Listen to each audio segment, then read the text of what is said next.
है, पर पता नहीं क्यों बार बार दाव पलट देता। कोई ना कोई कारण अवश्य। 28वें दिन जब जामवंत जी की नस नस ढीली हो गई, हाथ जोड़ के भगवान के चरणों में बैठ गए। प्रभु कौन है आप? इतना बल केवल मेरे भगवान श्री राम के अंदर है, अन्यथा किसी दूसरे के अंदर नहीं है। आप कौन है? भगवान कहते हमारा नाम है द्वारिकाधीश भगवान श्री कृष्ण। नहीं, आप भले ही कृष्ण हो और आप मेरे राम हो। एक बार मुझे अपने उस रूप के दर्शन कराइए। भगवान ने अपने श्री राम रूप के दर्शन जामवंत जी को कराए। जामवंत जी कहते प्रभु मैं धन्य हो गया, आपने बताया क्यों नहीं? युद्ध करने की क्या जरूरत थी? भगवान बोले अच्छा हमसे पूछ रहे हो, कहा जरूरत थी?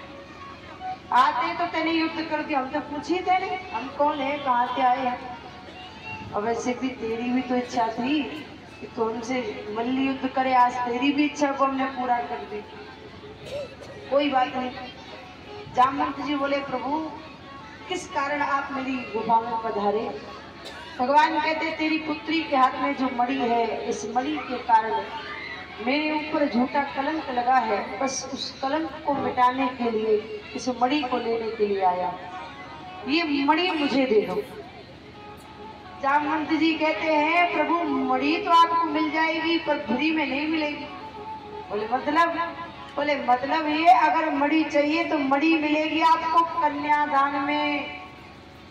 चाहिए तो बताओ। भगवान बोले अरे हमारा ब्याह है चुको है, हमारी पत्नी को नाम है रुक्मणी। बोले प्रभु चाहे ब्याह भयो हो या ना भयो, ये राम अवतार नहीं है जिसमें आपने एक पत्नी का संकल्प लिया हो कि हम दूसरों को आना करें। अरे प्रभु ये कृष्ण अवतार है, ब्याह करना पड़ेगा। भगवान का दूसरा विवाह हुआ है जामवंत की पुत्री जामवंती के साथ में। पूरी भक्तर भगवान की। भगवान जामवंती को लेकर के आए द्वारिका। अब मैया रुक्मिणी को पता चली कि भगवान को दूसरों ब्याह है गए। अच्छा एक बात बताओ मैया, अगर तुम्हें पता चले कि तुम्हारे पति को दूसरों ब्याह है गए तो क्या करोगी? बताओ क्या करना चाहिए? सेठ जी के युद्ध चालू हो जाएगा, संभाली ना जा रही, दूसरी ओर ले आए हमारे मूड पे।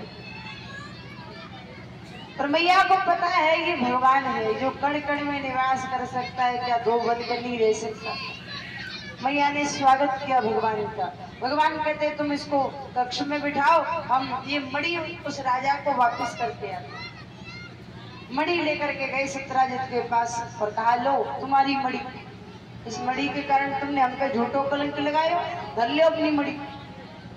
सत्यराजित हाथ जोड़ के कहता है प्रभु गलती हो गई मुझसे, मेरे अपराध को क्षमा करें। भगवान ने कहा हाँ जाओ क्षमा कर दिया। बोले मैं कैसे मालूम क्षमा कर दिया? बोले अब भी कोई लिख के देना पड़ेगा? कर दिया तो कर दिया। बोले नहीं मैं यकीन नहीं कर सकता। बोले क्या करना पड़ेगा?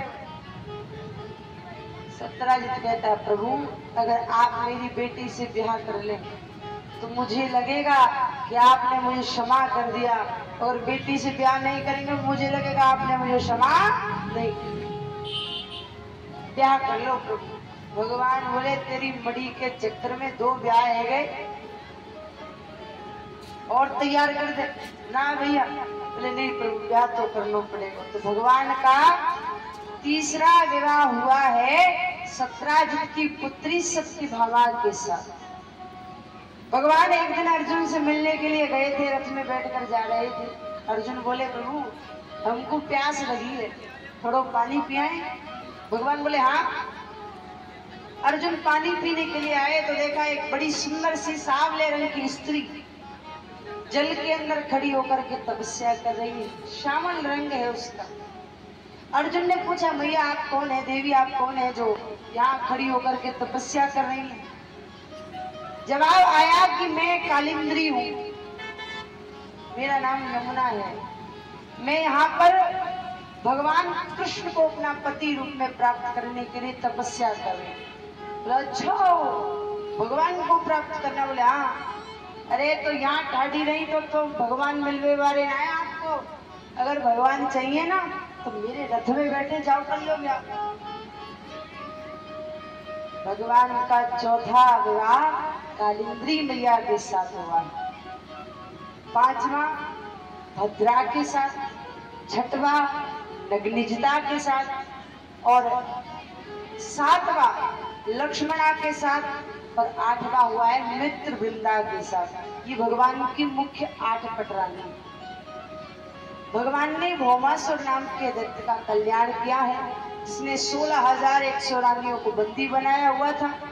भगवान ने कहा मैंने तुम्हें बंदी गृह से मुक्त किया, आप अपने घर जाओ। तो वो रानियां अपने घर जाने की बजाय अपने प्राण त्यागने जाने लगी।